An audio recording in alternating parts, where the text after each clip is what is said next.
Yo, what up YouTube? I just filmed this entire video and I ran out of time on my phone and it just cut off randomly.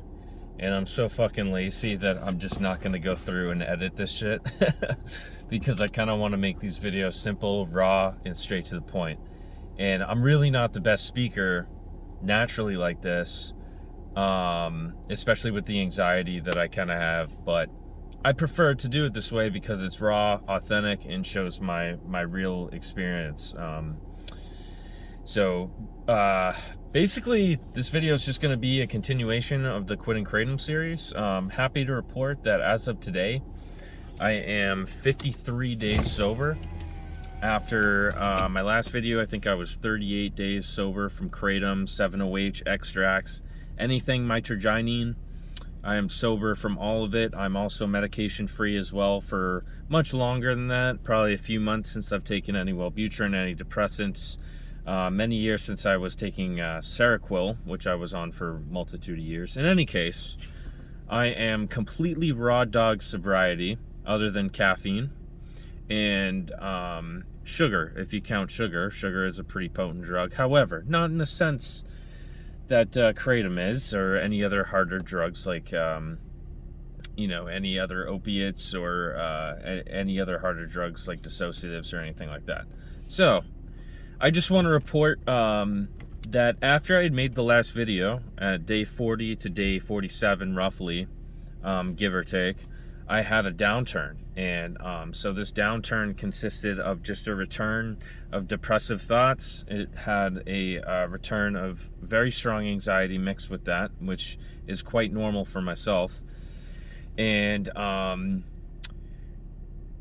yeah, it was just difficult to get through. And so I want to document that experience and also just, show people that may have seen my previous videos that this process is not linear. Maybe it is for some people, but for me, it was much more gradual. And now, at least after 30 days, starts the real work of getting sober. If you want to get sober, the true test kind of begins around 30 days. Whenever you finally get through the first phase of that withdrawal, you're faced with the tests of life, and all the feelings and thoughts and emotions come back, and they come back very strong sometimes. And in these downturns, it's kind of amplified. And so it's just a true test of endurance. I mean, getting sober from everything is a true fucking test of endurance, more than, many things in life. And but it's nothing that can't be accomplished, right? So if we want it bad enough, we will do it. And so we need to do whatever it takes to not put the poisons in our brain, because when we do, at least as addicts, it might start off slow, but eventually you'll be fucking chasing highs again, right? At least that's how it kind of works for me. So, I don't want to preach to anyone or sound like I'm preaching, mind you, but just trying to share my experience here. So yeah, so after that last video around day 40 to 47, that whole week was really depressing week, but I just stayed the course. I took it day by day. I allowed myself the space to kind of just fuck off other than work. I've talked about this before, instead of trying to force a bunch of shit on you, give yourself a break. When you're not feeling good, do what you can to cope and just get through the next day. If it's still not a good day, do the same thing. Do the bare minimum. Give yourself space to breathe and cope. Fall asleep, go to the next day. At least that's kind of been my plan here, because I've got sober before, in the past, a long time ago, granted from other things, and this is kind of how it went. And I also was on medication there to help my depression. So this whole experience now, as I'm talking to anyone watching this video, is completely new to me. This whole entire journey of getting sober from recreational drugs, but also sober from psych medication or anything to assist with the bad feelings that you might experience while getting clean from drugs. This whole experience is new for me. I have just completely raw dogged life. because I want to push my body to its limits. I want to push my mind to its limits. I want to see what my brain is capable of. You know, what my brain was like when I was a kid, when I was an adolescent, before I started doing any drugs, you know.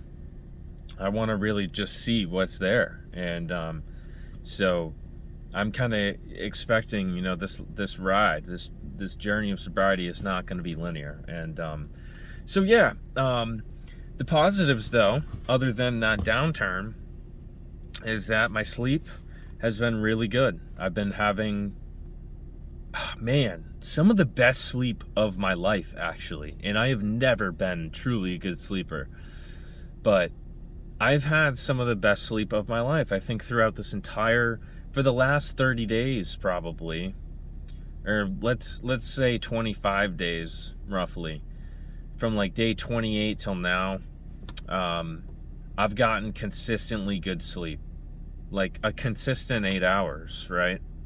And with minimum wake ups, especially in the last few weeks. So like sleep rebounded really fast for me, which is really important, because for the first month or so, it was really fucking annoying. I would wake up, you know, once, twice a night and not be able to get back to sleep, especially the first few weeks of quitting Kratom. If you're in the first 3 weeks, I mean, expect that. You're going to wake up multiple times throughout the night. But almost 2 months in, my sleep is basically back to the way it was. I mean, no issues there. Depression, overall depression, I would say is improved dramatically. I mean, from the time that I quit Kratom, the first 2 weeks were brutal in terms of the daytime depression in particular.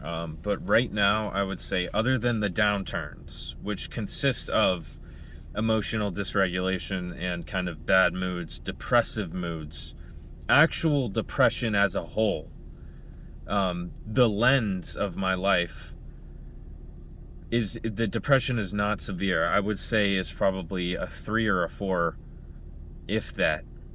And so for me, that's really good. In the past, I've had severe depression to where I literally wanted to jump off a bridge. Some of the days on the downturns, mind you kind of want to jump off a bridge, but I just can't put into words. It's not the same thing as someone that's going through a crisis, like a depressive crisis I've been in before. And so for me, I'm extremely happy to report that throughout this journey, even through the downturns, it's not that severe. While it can get severe some days, it seems to be more short-lived these days. What's more kind of annoying and persistent seems to be the emotional dysregulation, the kind of fluctuation in moods. You know, inability to deal with anger sometimes, inability to deal with boredom sometimes. This is where also the thoughts of using creep in. I've had multiple thoughts of relapse throughout the downturn, you know, and even on the good days too. I noticed after day 30, the thoughts of using, the monkey truly humps back on your shoulder and says, hey, your life could be so much better if you used right now. Think of how much fun you could have. Think of the excitement you'd feel. You know, think of just how good you would feel if you use, simply, right? These thoughts pop up into your head. They get amplified on the down days, but they are still there even on the good days, I've noticed, you know. So basically after day 30, I noticed the emergence of the thoughts of use, especially Kratom, has come back. And so I can only compare it to nicotine. I mean, seriously, Kratom and nicotine addiction seem to be in a very similar playing field. I quit nicotine, I think it was June of 2022 was the last time I vaped and took any nicotine. So I've been off nicotine well over 3 years now. Don't really get cravings for it at all. But I just remember when you quit nicotine, it's like for months after, sometimes you're pestered with thoughts to use. It seems to be like very similar in that playing field. So I kind of understand why people say opioids and nicotine are some of the most addictive drugs. I mean, they really kind of are, because it just feels, the urge to use feels very similar to that. That's one thing that I've noticed. And so basically I've just been trying to deal with those thoughts as they come, to not take it too seriously. And you know, I've dealt with this before, and I'm expecting this to continue. And that's just part of the battle, and that's just part of the trade-off. You know, you want to get sober, you want to feel better, you want to feel healthier. All these things could be improving in your life, but you're also going to have the thoughts reemerge on the good times and bad times. Mostly on the bad times, but on the good times too. And so it's just important to know that this is just the reality of quitting drugs, quitting meds, getting bone sober, and dealing with life as it is. I mean, truly, this is a test of endurance amongst what some people wouldn't be able to handle. You know, some normies, as we call them. I don't know if they truly understand the true endurance it takes as an addict to get through and to not use anything when you've been doing it for a long time, right? I have a history of addiction that goes back to like 2012-ish to like 2010. That's where it started for me. All throughout my high school years, I experimented with several different drugs. Got addicted to dissociatives at a pretty young age. That was my first taste at addiction. So this kind of thing isn't new to me, although the opioid addiction, the Kratom addiction, the 7-OH addiction, these kind of substances, the opioids are brand new to me. Really, in terms of, you know, the last year, 2025, was the first year I kind of ever got addicted to opioids, and it really kind of changed my mindset about addiction in a lot of ways, because the way that I view Kratom and opioids now isn't even anywhere near what I used to think about opioids when I wasn't ever using them recreation. I had taken opiates and opioids in high school, and even in years after high school, I never really saw any value to them, right? They didn't take me on a crazy trip. They didn't like amplify my experience of life to a point like I really wanted. It's hard to explain. Like opiates and opioids, I can only kind of think of as an addict's perfect drug, because they don't really take you to obliteration. I mean, you can to the point of overdose, right? But at least for Kratom, and I'll speak on Kratom and maybe 7-OH too, it's like you can get high, but it's like a functional high, and you can get a lot done. And a lot of people use these compounds to actually work, and so you can literally be around and conversate with people, and they won't even know that you're high on this stuff. And so that's the devious part of opioid addiction, Kratom addiction, to me, is that you can function near perfectly, if not like literally perfectly, on the stuff. And it's just you know, if that's what other opioids are like too, then it's crazy, man. It's just like this blanket effect of making you feel like nothing in your life is bad. You know, it's so devious, right? I've said in my past video, like, at least with booze, you know, there's some pretty serious consequences up front. You can black out, you start slurring your words, people can tell you're fucked up, you can't walk straight. Like, there's some, you know, there could be comparable consequences to both, obviously, especially if you're talking harder opiates. But at least for Kratom, these kind of consequences don't really show as obviously as something like booze. So I don't know, just the nature of the addiction makes it very appealing for someone who's 30 years old, you know, and working, you know, adulting per se, and you need a crutch to get by, where you can function a lot better, especially to people that have ADHD. This, you know, Kratom could be very appealing, because I don't know, it was to me. It seemed to do a pretty good job at not only curing mental illness, but temporarily curing a lot of symptoms of ADHD and problems with motivation and things like that. So, yeah, I don't know. Going off on a rant here, but just wanted to give an update that, yeah, thoughts of relapse, definitely an all-time high, but we ain't giving up over here. I'm not giving up. I'm going to keep it going. And hopefully this video can benefit someone that's also either starting to quit Kratom, haven't even quit yet, or maybe along in this journey too, and they're facing a downturn. Happy to report that, you know, today was a great day. I'm feeling great right now. Maybe there's some other metrics I could touch up on. If you have any questions about those metrics, please feel free to just leave comments, because I'm very ADHD about talking, and I keep thinking maybe in these videos I should, write down on a piece of paper, several topics to think about, because I'd be able to kind of organize it a little bit better. Definitely probably going to be doing that in the future. But if you have any questions, if you're earlier on in the journey of Kratom withdrawal and recovery, please comment down below.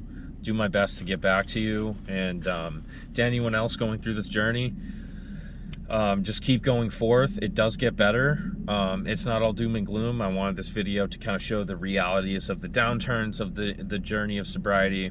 And it's just the way it is, right? And so good days are ahead of us, just as the bad days may be ahead of us, right?